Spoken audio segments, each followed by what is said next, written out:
On a mountainside near Berchtesgaden in Bavaria, there stood a compound that Adolf Hitler built to serve as his primary residence outside Berlin, Berghof.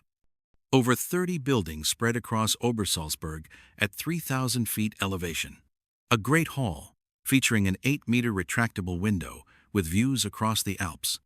Underground bunkers connected by reinforced tunnels blasted through rock. A fortress requiring more than 60 staff members in SS security battalions to operate and protect. Hitler constructed the expanded compound between 1935 and 1936. He hosted foreign leaders in its reception rooms. Neville Chamberlain visited in 1938 for negotiations that preceded Munich. Military commanders arrived for briefings in underground facilities. Hitler spent more time here than anywhere during the war years. The compound represented permanence. It lasted barely 10 years. RAF bombers struck in April 1945. The Bavarian government dynamited remaining structures in 1952. Today, foundation ruins and a documentation center mark the location. The deliberate erasure was nearly total. This is the story of what required such complete destruction. The Bavarian Alps opened to tourism in the mid-1800s. Mountain air was believed to cure respiratory ailments. Altitude offered relief from the oppressive summer heat of Munich and Vienna. Wealthy urbanites, seeking escape from industrial cities, discovered the dramatic peaks and valleys south of Bavaria. Obersalzberg sits roughly 1,000 meters above sea level on the slopes of the Kehlstein mountain. The area overlooks the market town of Berchtesgaden in the valley below. From Munich, the journey took several hours by rail to Berchtesgaden, then another hour by carriage or automobile up winding mountain roads to reach the plateau. The elevation provided advantages beyond scenery. Doctors recommended mountain stays for patients with tuberculosis and other lung conditions. The dry alpine air was thought to aid recovery. Wealthy families sent sick relatives for extended treatments lasting weeks or months. By the 1872, the first hotels appeared. Small operations, catering to tourists seeking hiking and mountain climbing. The accommodations were modest. Clean rooms, simple meals, access to trails cutting through forests and across high meadows. Development accelerated through the 1882nd and 1892nd. Sanatoriums opened specifically for health treatments. The Platterhof began as a pension offering rooms and meals. The Moritz Guest House provided similar services to visitors staying for the season. Berchtesgaden, in the valley, supported the mountain tourism with shops, churches, and transportation services. The typical visitor in 1900 was a professional from Munich or Salzburg. Doctors, lawyers, merchants who could afford weeks away from their practices. Austrian families crossed the border for summer holidays. Artists came for the dramatic landscape. The light at high altitude attracted painters. The isolation suited writers. Access improved steadily. Roads were widened and maintained through winter. Postal service reached Obersalzberg by the early 1900s. Telephone lines followed. Electricity arrived by 1,910 inches, the larger hotels and guest houses. The area remained exclusive without being ostentatious. The accommodations were comfortable but not luxurious. Visitors walked the trails during the day. They took meals together in shared dining rooms. Evenings were spent reading or playing cards. The appeal was quieter than the grand spa towns of Baden-Baden or Bad Ischl. Specific properties established themselves as destinations. The Platterhof expanded from a simple pension into a proper hotel with 30 rooms. The Türken Inn offered meals and accommodations with views across the valley. The Moritz Guest House became known among regular visitors for its reliable service and reasonable rates. World War I disrupted everything. Tourism collapsed. Young men who had worked as guides and porters were conscripted. Hotels closed or operated with skeleton staffs. The war years from 1914 to 1918 saw Obersalzberg nearly abandoned except for permanent residents. The post-war period brought economic chaos to Germany. Hyperinflation destroyed savings. The mark became worthless. Properties that had been maintained for decades fell into disrepair. Owners who had invested in expansions during the prosperous pre-war years now struggled to pay for basic maintenance. By the early 1920s, the situation had stabilized somewhat. The currency reform of 1923 ended hyperinflation. Tourism recovered gradually, but the visitor profile had changed. Fewer wealthy families came for extended stays. More middle-class tourists arrived for brief holidays. Properties that had been profitable before the war now operated at losses. Some hotels closed permanently. Others converted to long-term rentals. The Berghof continued operating, but with far fewer guests than before 1914. The Moritz Guesthouse sought tenants willing to rent by the season or the year. The area maintained its appeal, despite economic difficulties. The mountains had not changed. The air remained clear. The trails still cut through forests and meadows. Visitors who came appreciated the tranquility and the dramatic views across the Austrian border. By 1928, Obersalzberg supported perhaps 200 permanent residents. Hotels operated with reduced capacity. Several guesthouses had converted entirely to seasonal rentals. The infrastructure remained intact. Roads connected the mountain plateau to Berchtesgaden. Postal service and telephone lines functioned. Electricity powered the major buildings. The rental market offered opportunities for those seeking mountain solitude. A seasonal rental of a small chalet or guest house cost less than maintaining an apartment in Munich. Artists and writers found the isolation productive. Political figures seeking privacy discovered the mountain offered distance from Munich's scrutiny. Properties sat empty for months at a time.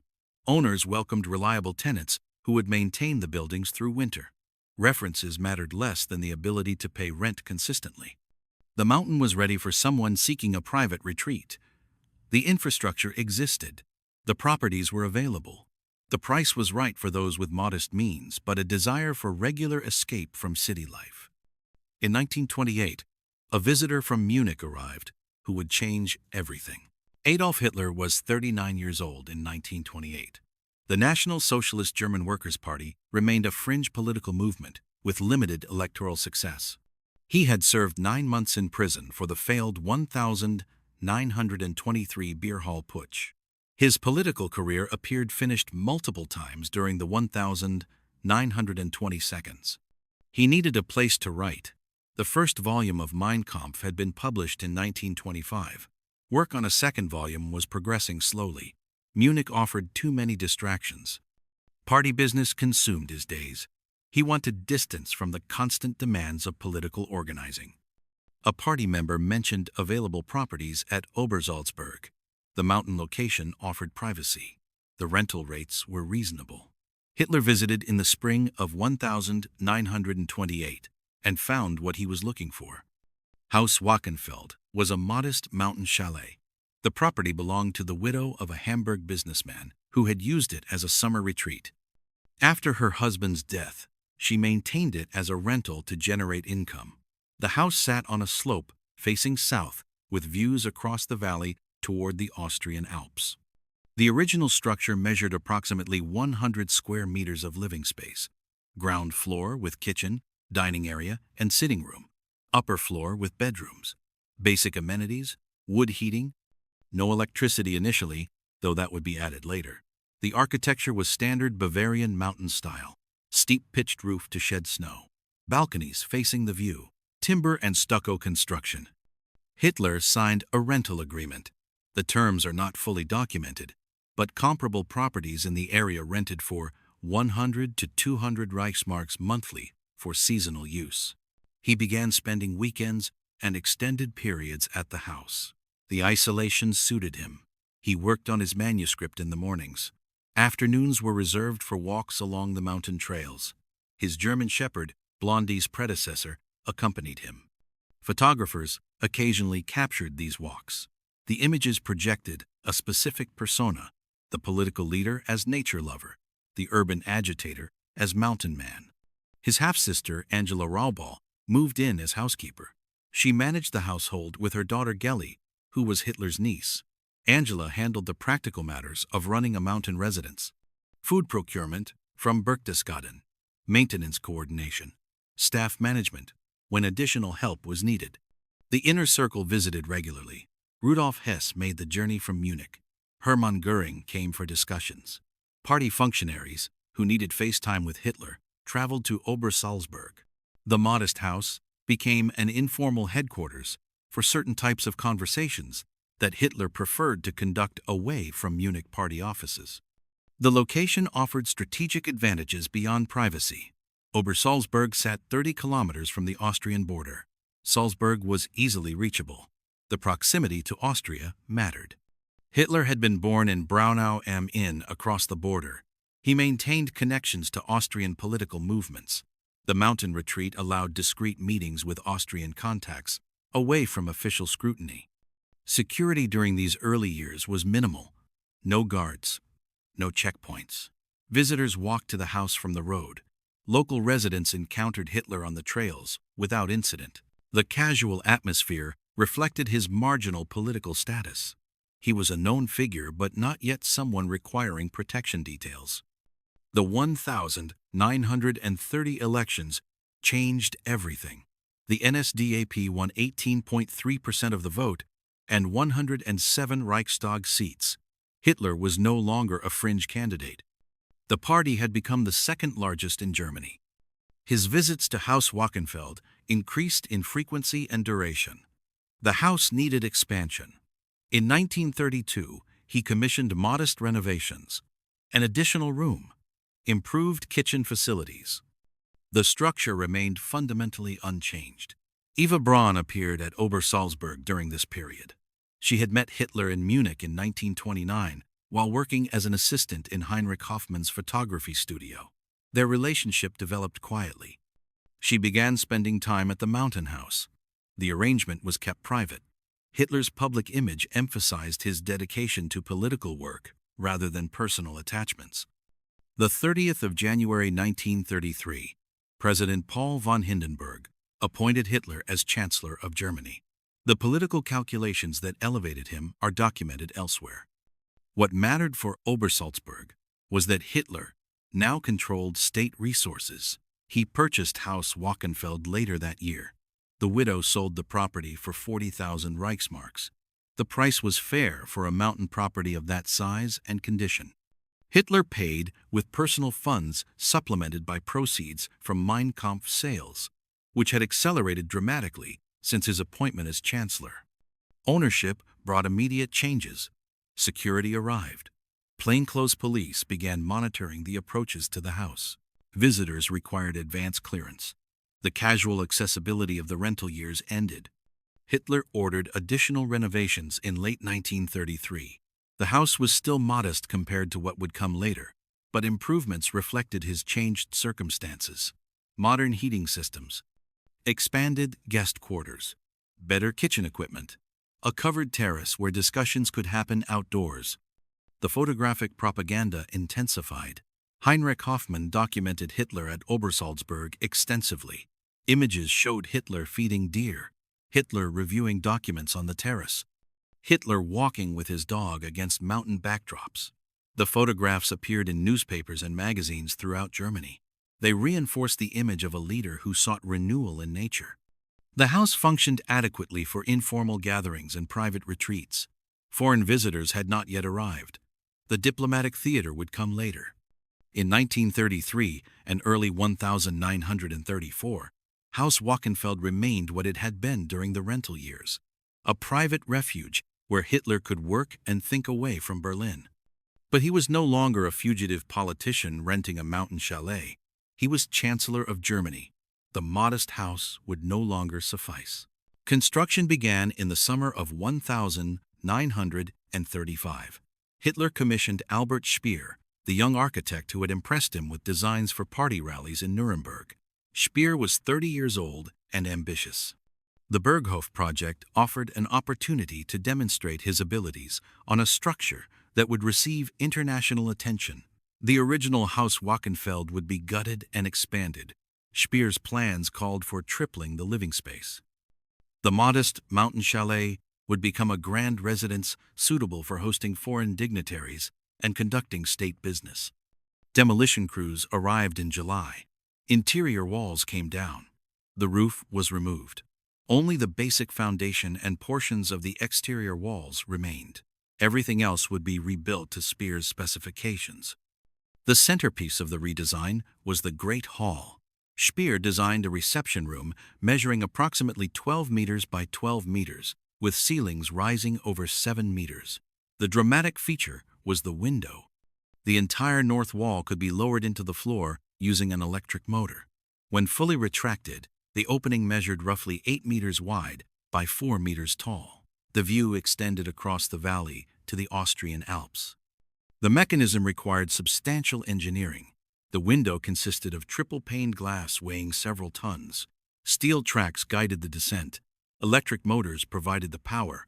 The entire assembly had to operate smoothly enough for use during diplomatic visits. German engineering firms were consulted on the technical specifications. The Great Hall was finished with materials that announced expense. The floor was covered with marble imported from quarries in southern Germany. Wood paneling on the walls came from aged oak. The ceiling featured exposed timber beams in the Bavarian style, but scaled up for the room's height. A massive fireplace dominated the south wall. Tapestries and artwork would be added later. Beyond the Great Hall, Speer designed numerous guest rooms, staff quarters, and service areas. The expanded Berghof would contain over 30 rooms. Bedrooms for Hitler and Eva Braun occupied separate wings for discretion. Guest suites could accommodate visiting officials and their entourages. Eva Braun's quarters received particular attention. Her suite included a bedroom, sitting room, private bath, and dressing area. A discreet staircase provided access without passing through public spaces. The arrangement allowed her to remain present but invisible to official visitors. The kitchen facilities were expanded to handle large-scale entertaining. Commercial-grade equipment was installed. Storage rooms held supplies for extended periods when roads might be closed by snow. The staff dining areas were separated from the main house but connected by covered walkways. Security infrastructure appeared simultaneously with the residential construction. An SS barracks complex was built 200 meters from the main house. The structure could house 2 companies of Leibstandart SS guards. Checkpoint stations were established at access points along the road from Berchtesgaden. The entire Obersalzberg area began transforming into a restricted zone. Fencing went up along the perimeter. Existing residents received notices that their properties would be purchased or expropriated. Some accepted payments and relocated. Others resisted and were removed. By late 1936, the security perimeter extended across several square kilometers. Underground construction accompanied the surface work. Tunnels connected the main house to protective bunkers blasted into the mountain. The initial network was modest compared to later expansions but established the pattern. Reinforced concrete passages led to chambers that could serve as shelter during air raids. Support buildings multiplied across the compound. A garage complex housed Hitler's fleet of Mercedes automobiles. Maintenance facilities employed mechanics and drivers. A power plant generated electricity for the expanding complex. Water systems drew from mountain springs and required pumping stations to maintain pressure. The Platterhof Hotel underwent renovation under government supervision. The building would serve as accommodations for support staff and lower-ranking officials. The capacity was expanded to over 100 rooms. The dining facilities were updated. The hotel became effectively a government facility, though it maintained civilian appearances. Telecommunications infrastructure arrived with the construction crews. Direct telephone lines connected Berghof to Berlin and Munich. Encrypted circuits allowed sensitive conversations. Radio equipment provided backup communications. The technology was state-of-the-art for 1,935. The workforce peaked at several hundred men during the summer and fall of 1,935. Skilled craftsmen came from Munich and other German cities. Laborers were hired locally when possible. The project operated under tight security. Workers signed agreements prohibiting discussion of what they built. Materials arrived constantly. Stone for exterior work came from regional quarries. Timber was sourced from Bavarian forests. Marble, glass, and metal fixtures were manufactured to specification and delivered by truck. The volume of construction materials moving up the mountain road created logistical challenges that required careful scheduling. Cost estimates varied depending on what was included. The main house expansion alone consumed millions of Reichsmarks. Underground construction added substantially to the total. Infrastructure, support buildings, and land acquisitions pushed the figure higher. By the time construction paused in late 1936, the compound represented an investment exceeding 30 million Reichsmarks. Adjusted for inflation and economic changes, the modern equivalent approaches 150 million euros. The economic irony was noted by some observers. Hitler maintained simple personal habits. He ate vegetarian meals. He dressed in plain military-style clothing. His quarters at Berghof, while comfortable, were not ostentatious, yet the compound surrounding him cost more than most German towns spent on public works in a decade. Speer's architecture served multiple purposes. The grandeur impressed visitors, the scale projected power, but the design also reflected Hitler's genuine preferences. He wanted the mountain views. He appreciated the isolation. The Great Hall, with its retractable window, combined theatrical display with his desire to connect interior spaces to the alpine landscape. Construction reached completion in time for the 1936 Summer Olympics in Berlin. The timing was deliberate. Foreign journalists and dignitaries arriving for the Games would learn that Hitler maintained a mountain retreat of considerable sophistication. Photographs of Berghof circulated internationally. The image reinforced the narrative of German recovery and strength. The expanded Berghof stood ready. The Great Hall waited for its first diplomatic reception. The guest suites were furnished. The security perimeter was operational. The tunnels provided shelter if needed. Support staff had been hired and trained. Now Berghof needed to prove its worth as a diplomatic stage. Between 1936 and 1939, Berghof functioned as Hitler's primary residence outside Berlin. He spent roughly half of each year at the mountain compound. The pattern became predictable. Arrive in late spring, remain through summer and into fall, return to Berlin for essential government business, come back to Obersalzberg for extended periods. The daily routine when in residence followed a consistent pattern. Hitler rose late, often not appearing before mid-morning. He took a light breakfast in his private quarters. Mornings were reserved for correspondence and briefings delivered by adjutants who made the journey from Berlin. Afternoon walks happened regardless of weather. Hitler would set out on the mountain trails with his German shepherd and a small security detail. The walks lasted 1 to 2 hours. He used the time for conversation with whichever officials or guests accompanied him. Some visitors found the pace exhausting. Hitler maintained a brisk rhythm that left diplomats unused to mountain terrain struggling to keep up. Late afternoon brought tea in the Great Hall. This was the social center of daily life at Berghof. Guests gathered in the main room. Staff served tea, coffee, and pastries. Conversations ranged across subjects: politics, architecture, music, film. Hitler dominated the discussions. His monologues could extend for hours. Visitors learned to listen rather than interrupt. The Great Hall's retractable window became a theatrical device. Hitler timed its operation for maximum effect. Foreign visitors would be seated in the room for tea or pre-dinner discussions. At a precise moment, usually as conversation reached a natural pause, he would signal to staff. The massive window would descend smoothly into the floor. The alpine panorama revealed itself. The reaction was invariably impressed silence. Evening meals happened around 2000 hours.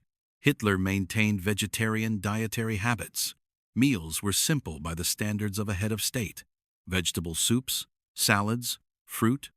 Other guests ate meat prepared separately. The contrast between the modest menu and the elaborate setting was noted by many who dined at Berghof. After dinner came films. Hitler was an enthusiastic consumer of cinema. A projection room near the Great Hall could seat 30 people.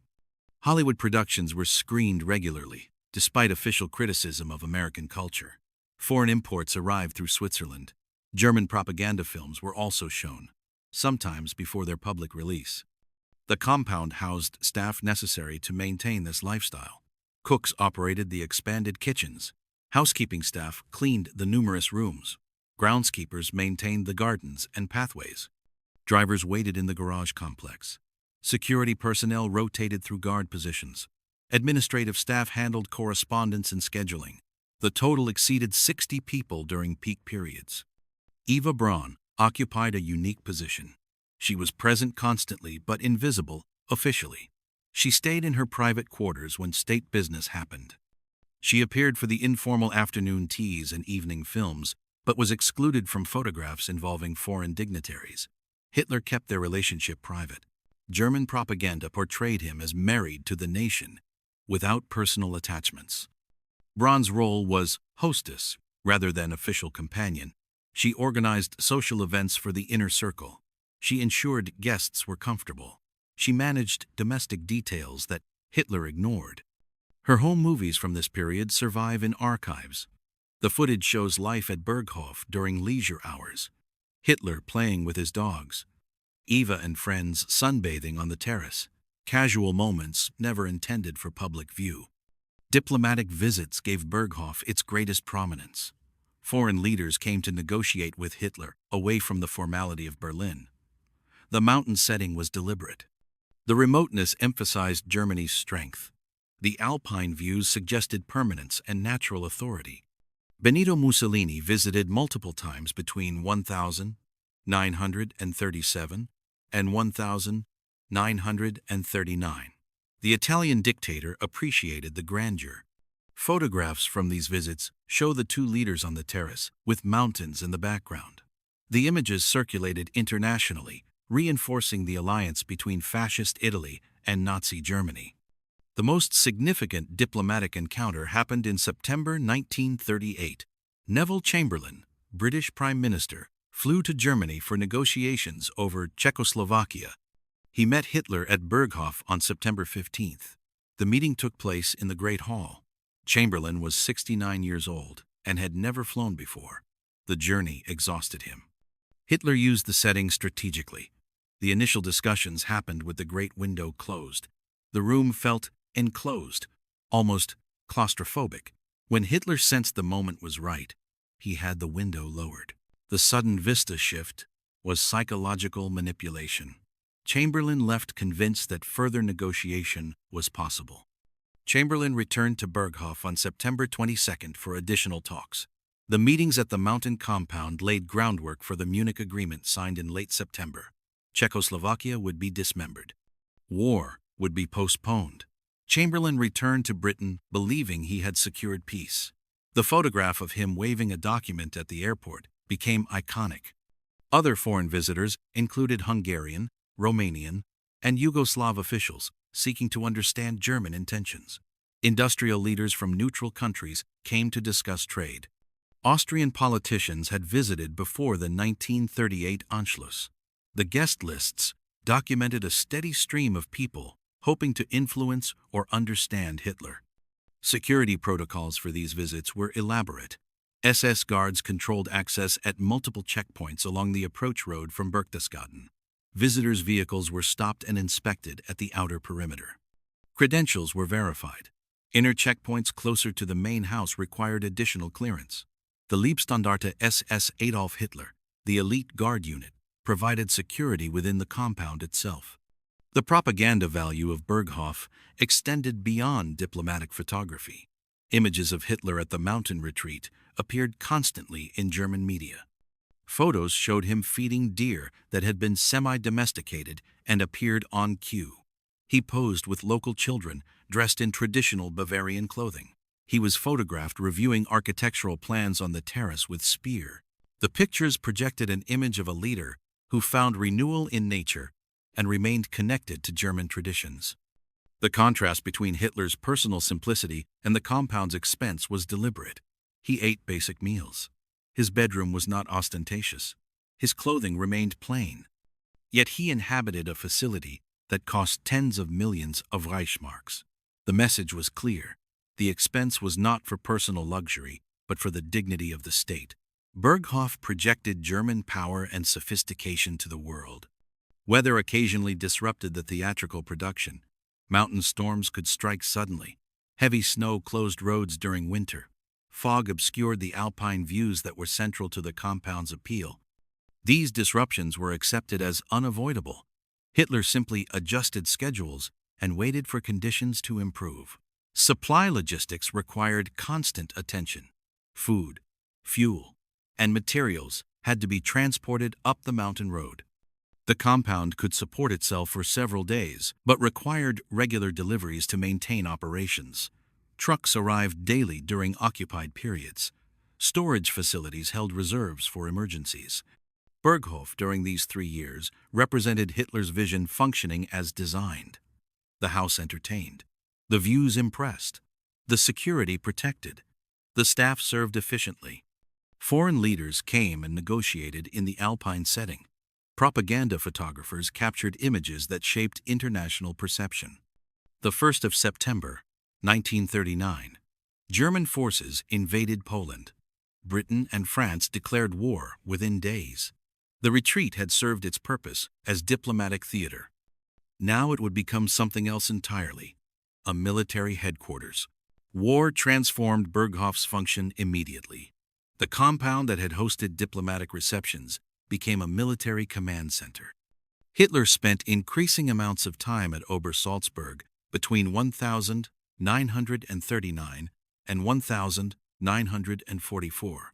Berlin remained the official capital, but strategic decisions were often made in the Bavarian Alps.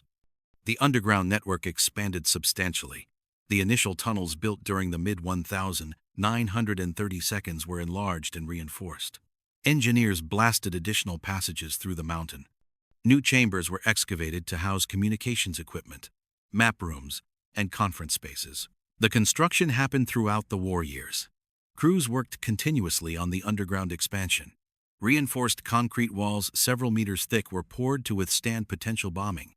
Ventilation systems pumped fresh air through the passages. Electric lighting replaced the natural light of the surface compound. Communications infrastructure received major upgrades. Direct telephone lines connected Berghof to military headquarters across occupied Europe. Encrypted circuits allowed sensitive conversations without interception risk. Radio equipment provided backup when landlines failed. Teletype machines delivered constant updates from the fronts. Map rooms occupied chambers near Hitler's underground quarters. Large tables held detailed maps of operational theaters. The Eastern Front dominated attention after June 1941. Colored pins tracked division positions. Officers updated the maps daily as reports arrived from field commanders. Military conferences became the primary activity. Generals and field marshals were summoned to Berghof for strategy sessions. The meetings often happened underground in the conference chambers. Hitler would review situation maps and issue directives. The sessions could last hours as he questioned officers about specific tactical decisions. The visitor profile changed completely. Foreign diplomats stopped arriving after 1939. Chamberlain and Mussolini had been replaced by Wehrmacht commanders. Generals Keitel and Jodl made frequent visits. Rommel came to discuss North Africa. Manstein reported on operations in Russia. The compound served military planning rather than diplomatic theater. Security intensified continuously. The outer perimeter expanded to cover a larger area. Additional checkpoints appeared along access routes.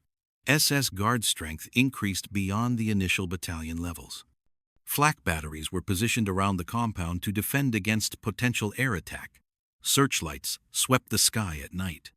The 20th of July 1944 assassination attempt at Hitler's East Prussia headquarters intensified paranoia at all his residences. Berghof's security protocols became more elaborate. Additional guards were assigned. Inspection procedures for visitors became more thorough. Access was restricted to personnel with the highest clearance levels. Daily routines shifted away from the leisure patterns of the pre-war years.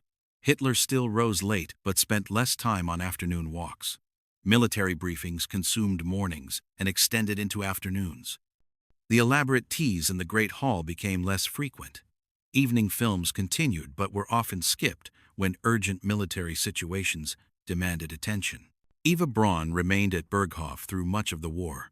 Her life became more isolated as social functions decreased. The informal gatherings of the 1,932nd disappeared. She spent time in her quarters, occasionally walking the grounds within the security perimeter. Her home movies from the war years show a compound that felt emptier despite increased military personnel. The military staff additions changed the compound's character. Officers occupied guest quarters once reserved for diplomats. Administrative personnel processed the constant flow of documents and orders. Cipher clerks worked around the clock, handling encrypted communications. The population remained high, but the atmosphere was functional rather than social. Hitler's physical condition deteriorated visibly during the war years. Visitors who had known him in the 1,932nd noted the change. He developed a tremor in his left hand that became more pronounced over time. His posture stooped. He moved more slowly. The mountain walks that had been daily routine became less frequent and shorter. Speer, who visited regularly in his capacity as armaments minister, documented the decline in his post-war memoirs. Hitler's energy faded. The monologues that had dominated evening conversations became shorter and more repetitive. Medical treatments from his personal physician occupied increasing amounts of time. The strategic value of Berghof's location changed as the war progressed. Initially, the remoteness offered security from bombing raids that targeted Berlin and other German cities. Allied bombers focused on industrial centers and population areas. Obersalzberg remained untouched through 1944. But the military situation reversed steadily. The Eastern Front collapsed backward. The Western Front broke after Normandy. By late 1944, Allied air forces could reach any target in Germany. The geographic isolation that had seemed protective became less relevant. Hitler made his final extended stay at Berghof in the summer and fall of 1944. He directed operations against the Soviet advance from the underground command rooms. The Battle of the Bulge offensive in December 1944 was planned in part at Berghof. He left for Berlin in mid-January 1945 and never returned. The compound continued operating after his departure. Support staff remained. Communications links stayed active. Security details maintained their positions, but the purpose had disappeared. Berghof without Hitler was simply a fortified mountain installation with no strategic value. The Great Hall stood mostly empty. The retractable window mechanism saw no use. The guest suites held no visitors. The elaborate kitchens prepared meals for security personnel and staff. The propaganda photographs that had been taken by the thousands stopped being produced. Eva Braun left for Berlin in early April 1945 to join Hitler in the Führer bunker. The remaining staff at Berghof understood what her departure meant. The end was approaching. By mid-April 1945, Allied Bomber Command had compiled complete intelligence on the Obersalzberg compound. Aerial reconnaissance photographs showed the layout in detail. The buildings were mapped. The underground network was partially identified. Target assignments were prepared. The mountains that had provided Hitler with solitude and strategic remoteness for 17 years no longer offered protection. Allied air forces controlled German skies completely. Every target was vulnerable. The bombers approached on the 25th of April 1945. The 25th of April 1945, 0900 hours, Royal Air Force Lancaster bombers from No. 617 Squadron and No. 9 Squadron approached Obersalzberg from the north. The weather was clear. Visibility extended for kilometers across the alpine terrain. Intelligence officers had briefed the crews thoroughly. Aerial reconnaissance photographs taken over previous weeks showed the compound layout in detail. The bombing force numbered over 350 aircraft. Lancasters carried standard bomb loads, a mixture of high explosive and incendiary ordnance. The total tonnage exceeded 1,200 tons. Target priority was the main residence and support buildings. The underground facilities were known to exist, but were considered difficult to destroy from the air. Air raid sirens sounded across Obersalzberg at approximately 0850 hours. Security personnel and staff had roughly 10 minutes warning. Some took shelter in the underground bunkers. Others attempted to flee down the mountain road. The SS guards at checkpoints abandoned their positions and ran for cover. The first bombs struck at 0900 hours.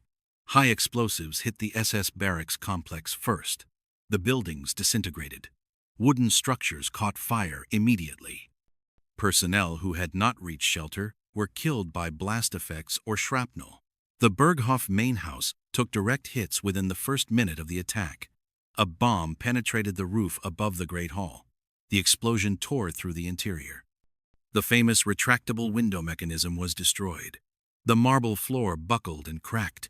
The oak paneling ignited. Additional bombs struck the residential wings. Eva Braun's quarters were demolished. Hitler's private rooms collapsed. The walls that had been reinforced during construction proved inadequate against concentrated bombing. Exterior stucco fell away in sheets. The structural timber beneath caught fire. The roof over the Great Hall collapsed entirely. Timber beams that had held for 9 years gave way under the combined effects of blast damage and fire. The hall that had hosted Chamberlain and Mussolini was reduced to rubble and flames within minutes. The Platterhof Hotel received heavy damage. Multiple direct hits collapsed sections of the building. Fires spread through the interior. The structure that had served as staff accommodation since the 1932nd was gutted. Support buildings across the compound were systematically destroyed. The garage complex burned. Hitler's collection of Mercedes automobiles was consumed by fire. The power plant took direct hits. Electricity failed across the compound. Communications, equipment in surface buildings was destroyed or damaged beyond immediate use. The underground network fared better than surface structures. The reinforced concrete withstood most bomb impacts. Some tunnel entrances collapsed from nearby explosions. Ventilation shafts were damaged. But the primary passages and chambers remained intact. Personnel who had taken shelter underground survived the bombing. The raid lasted approximately 45 minutes. Wave after wave of bombers dropped their loads and turned for home. By 0945 hours, the last aircraft had departed. Obersalzberg burned. Fires continued through April 25th and into April 26th. The wooden elements of buildings provided fuel that burned for hours. Water systems had been destroyed. Fighting the fires was impossible. Security personnel who emerged from underground shelters could only watch. Casualties among compound personnel totaled between 30 and 50, though exact numbers were never fully documented. Most deaths occurred among those caught above ground when the bombing began. Personnel in the bunkers survived, but emerged to find their compound destroyed. Hitler was in Berlin. He had departed Berghof for the final time on the 16th of January, 1945. 4 months earlier, as Soviet forces approached from the East and Western Allies advanced from France, he had chosen to remain in the capital. He never learned the full extent of the damage at his mountain retreat. On April 25th, as bombers struck Obersalzberg, he was in the Führer bunker beneath Berlin, less than a week from his death. Eva Braun was also in Berlin. She had traveled from Berghof in early April to join Hitler. The personal quarters she had occupied for years were destroyed in her absence. The remaining SS personnel began evacuating on April 26th. Orders from Berlin were fragmentary and confused. Some guards simply deserted. Others made their way down the mountain to Berchtesgaden. Documents that had survived the bombing were destroyed to prevent capture. Files were burned. Equipment was disabled. Looting began before American forces arrived. Local civilians from Berchtesgaden climbed to Obersalzberg after the SS departed. They scavenged what they could from the ruins. Silverware, artwork that had survived, pieces of furniture, anything portable and valuable was carried away. American forces from the 3rd Infantry Division reached Obersalzberg on the 4th of May 1945. They found a scene of comprehensive destruction. The main house stood as a burned shell. Walls remained partially intact, but the interior was gone. The roof had collapsed. Debris filled what had been rooms. Soldiers photographed extensively. The images show the scale of devastation. The Great Hall was identifiable only by its dimensions. The famous window opening remained visible in the north wall, but the glass and mechanism were destroyed. The marble floor was cracked and blackened by fire. American troops began their own souvenirs collection, pieces of tile, fragments of furniture, anything marked with Nazi insignia. GIs posed for photographs amid the ruins. The images made their way into family albums and eventually into historical archives. The underground facilities were explored carefully. Engineers assessed the tunnel network. Some passages were blocked by collapsed entrances. Others remained accessible. The reinforced concrete had performed as designed. Map rooms and communications chambers showed less damage than surface structures. Interior furnishings that had survived the bombing were systematically removed. Artwork was catalogued and shipped to collection points for evaluation. Some pieces were identified as looted from occupied territories and were eventually returned. Others remained in American custody. The Berghof, that had cost over 30 million Reichsmarks to construct, was reduced to ruins by 1,200 tons of bombs dropped in 45 minutes. The compound that had taken years to build was destroyed in less than an hour. But the compound was destroyed, not erased. The walls remained standing in sections. The tunnels remained intact underground. The foundations were still visible. Physical remnants covered the hillside. The question of what to do with Hitler's mountain palace now fell to those who had defeated him. The 3rd Infantry Division's 7th Regiment occupied Berchtesgaden and Obersalzberg on the 4th of May, 1945. The 101st Airborne Division arrived days later and established control over the area. American soldiers found the compound in ruins but not erased. Walls stood. Foundations remained intact. The underground network was accessible through undamaged entrances. Documentation began immediately. Army photographers captured the destruction from every angle. Signal Corps cameramen filmed the ruins for newsreel distribution. Intelligence officers catalogued what remained. Maps were drawn showing the compound layout. Engineers inspected the underground facilities and documented their construction. The photographs taken during May and June 1945 provide the most complete record of bombing damage. Images show the Great Hall as a roofless shell. The famous north window opening is visible but empty of glass or mechanism. Interior walls are blackened by fire. Marble floors are cracked. Debris fills rooms. Souvenir hunting intensified as occupation continued. GIs removed anything portable: silverware, dishes, pieces of furniture that had survived. Items marked with Hitler's initials or the Nazi eagle were especially sought. Soldiers mailed packages home filled with material from the compound. Family attics across America eventually held fragments of Berghof. Civilians from Berchtesgaden and surrounding areas also visited the ruins. During the immediate post-war months, access control was inconsistent. Local residents climbed to Obersalzberg and scavenged. Anything of value disappeared quickly. By late 1945, the ruins had been picked clean by soldiers and civilians alike. The problem of what to do with the site emerged within months. American military government officials recognized that the ruins held symbolic significance. Some proposed preserving Berghof as a museum documenting Nazi excesses.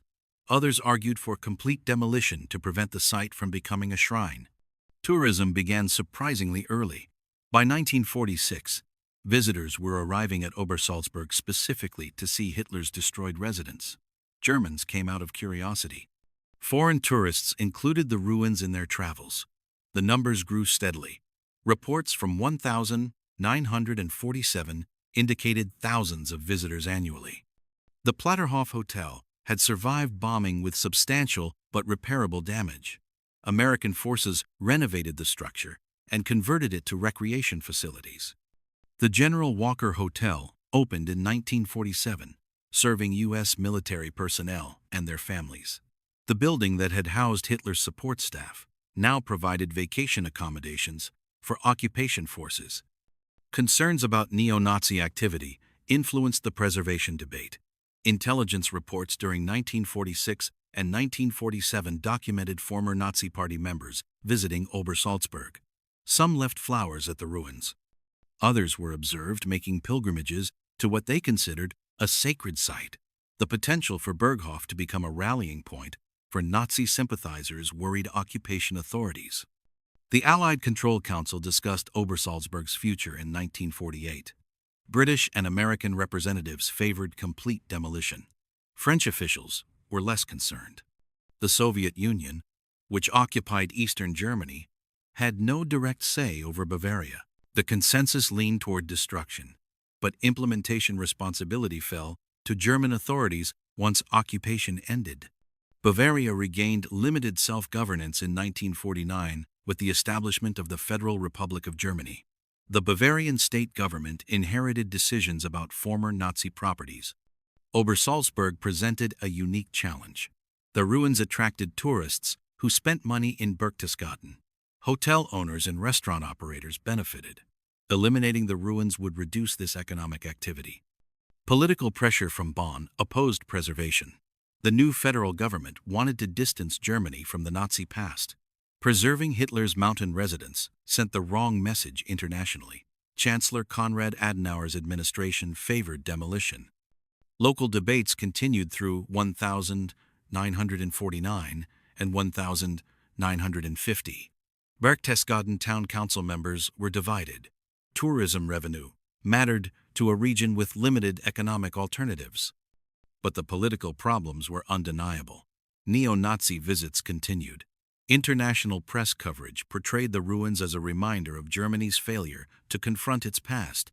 The Bavarian state government announced the demolition decision in 1951. Berghof and remaining structures at Obersalzberg would be destroyed. The underground network would be sealed. The land would be returned to forest as much as possible. The decision was final. Engineering challenges were substantial. The underground tunnels had been designed to withstand bombing. Reinforced concrete several meters thick resisted conventional demolition methods. Specialized explosives were required. Engineers consulted on the technical requirements. Demolition began in the spring of 1952. Explosives were placed strategically throughout remaining structures. The main house walls, weakened by bombing but still standing, were brought down in controlled explosions. Debris was cleared methodically. The underground network proved more difficult. Initial charges collapsed, some tunnel sections but left others intact. Additional explosives were required. Engineers worked through the summer blasting passages and sealing entrances. Some tunnels were too deep to destroy completely. These were filled with rubble and sealed with concrete. The cost exceeded initial estimates. Bavarian state budgets allocated funds for demolition that were exhausted before work completed. Additional appropriations were required. The final cost approached several million Deutschmarks. The economic irony was noted. It had cost millions of Reichsmarks to build Berghof. It cost millions of Deutschmarks to erase it. Rubble disposal created its own challenges. Thousands of tons of concrete, stone, and debris had to be removed or buried. Some material was transported down the mountain and used as fill for construction projects in Berchtesgaden. Much was simply spread across Obersalzberg and covered with earth. The Platterhof, which had been renovated and operated as an American hotel, was demolished separately in 1952. The building had served its purpose during occupation. With demolition of Berghof proceeding, keeping the hotel made no sense. It was brought down and cleared. By late 1952, the demolition was substantially complete. Remaining foundation fragments were covered with earth. Trees were planted. The goal was to restore the hillside to something resembling its pre-Hitler appearance. Casual observers would ideally see forest rather than ruins. The effectiveness of the erasure was debatable.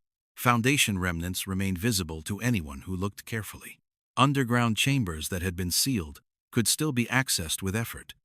Stones from Berghof's exterior walls were scattered across the area. Physical traces persisted despite demolition efforts. But the structures were gone. The Great Hall no longer stood. The retractable window no longer existed. The residential wings had vanished. The compound that had cost over 30 million Reichsmarks and survived for 17 years was reduced to buried rubble and overgrown foundations. By 1953, visitors to Obersalzberg would struggle to identify precisely where Berghof once commanded the heights. The dramatic vistas remained unchanged. The mountains still rose to the south, but Hitler's palace had been deliberately erased from the landscape. The problem of memory remained. What survives when the physical structure vanishes? Documentation survived when the structures did not. American Signal Corps photographers had captured thousands of images during May and June 1945. The photographs were archived in the National Archives in Washington. German archives held additional material from the construction period and wartime years. Blueprints survived, showing the compound layout in detail. Floor plans documented room dimensions and functions. Engineering specifications for the underground network were preserved. Eva Braun's home movies provided unexpected documentation. She had filmed extensively at Berghof during the late 1930 seconds and early 1940 seconds. The 16mm color footage showed daily life at the compound. Hitler playing with his dogs on the terrace, guests relaxing in informal moments. The Great Hall, with its retractable window functioning. The film survived the war and eventually reached archives. They remain the most complete moving images of Berghof's interior during its operational years. Albert Speer published his memoirs in 1969. Inside the Third Reich devoted substantial attention to Berghof's design and construction. Speer described architectural details, Hitler's preferences, the technical challenges. The book provided information that photographs alone could not convey. His account, though self-serving in many respects, documented aspects of the compound that would otherwise be lost. Foundation remnants remained visible through the 1950 seconds and into the 1990 seconds, despite demolition efforts. Portions of exterior walls stood several meters high in some locations. Concrete foundations traced the compound's outline. Visitors who knew what to look for could identify where buildings had stood. The erasure was incomplete. Tourism continued throughout the post-war decades. The absence of structures did not eliminate interest. Visitors came to Obersalzberg specifically because Hitler had lived there. They walked the hillside looking for remnants. They photographed foundation fragments and sealed tunnel entrances. The site's significance lay not in what remained physically, but in what had happened there historically. Berchtesgaden's economy benefited from this tourism. Hotels and restaurants served visitors drawn to the area by its Nazi associations as much as by alpine scenery. Local business owners faced a moral calculation. The revenue was substantial. The source was uncomfortable. Town officials debated the balance between economic benefit and ethical responsibility. Other former Nazi sites followed different preservation paths. The Nuremberg rally grounds were preserved as documentation centers. The massive stone structures remained standing. Educational exhibits explained their propaganda function. The approach emphasized confronting history through preserved physical evidence. Berghof's complete demolition represented the opposite strategy. Rather than preserve and educate, Bavarian authorities chose erasure. The logic was understandable.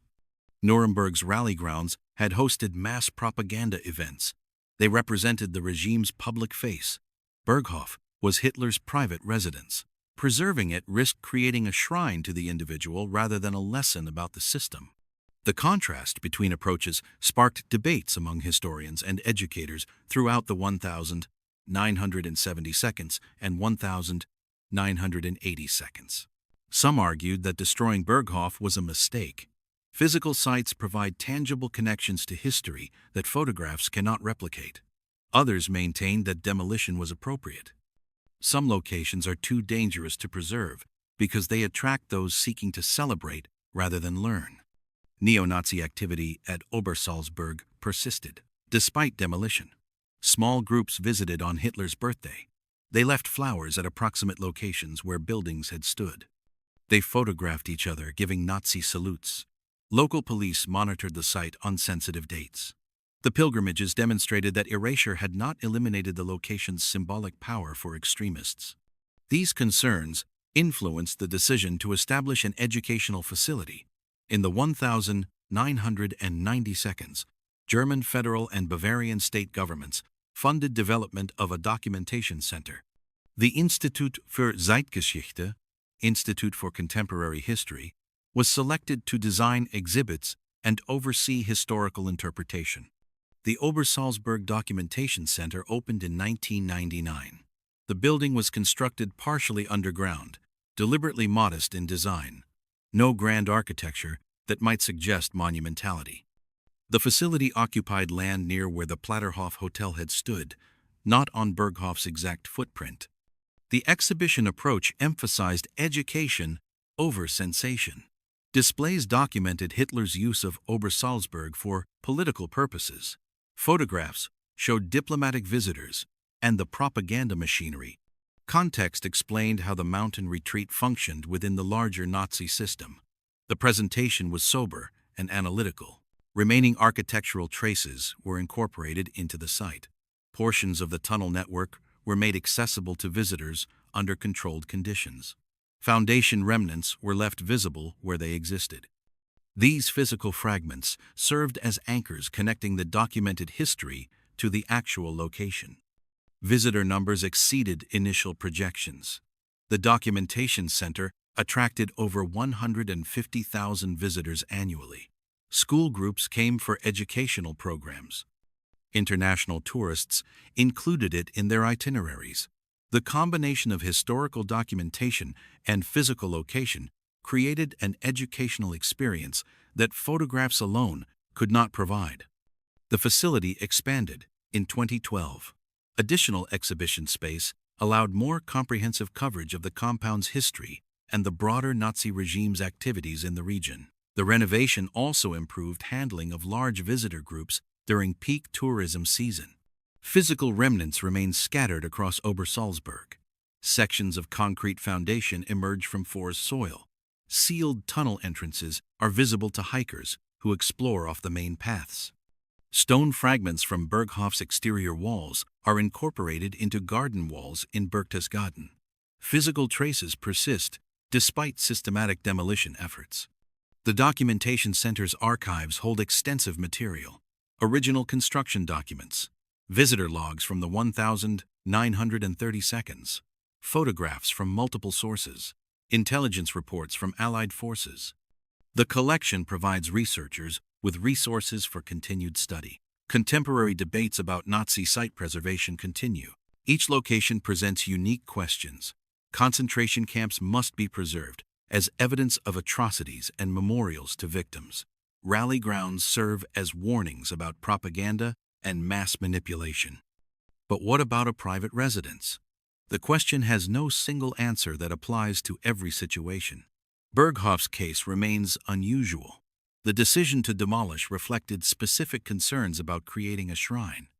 The subsequent creation of a documentation center acknowledged that historical significance could not be erased even when physical structures were destroyed.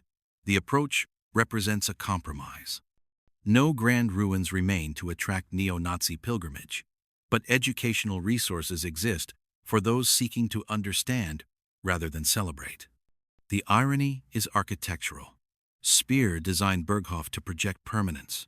The scale, the materials, the engineering all announced that this structure would endure. Hitler chose the mountains for their timeless quality. The compound would stand as long as the Alps themselves. It lasted 17 years, from completion to destruction. The construction took longer than the operational lifespan. The cost of demolition approached the cost of construction. Millions of Reichsmarks to build, millions of Deutschemarks to erase. What survived was not the stone or the timber or the elaborate engineering. The propaganda photographs that Hitler commissioned to document his mountain palace preserved what demolition destroyed. The films meant to show his strength documented the compound that bombs and dynamite eliminated. The documentation intended to glorify instead became the only complete record of what existed. Berghof was built to project permanence from a mountain fortress. Within 20 years, Allied bombs and Bavarian dynamite reduced it to buried rubble. The palace disappeared. The documentation remained.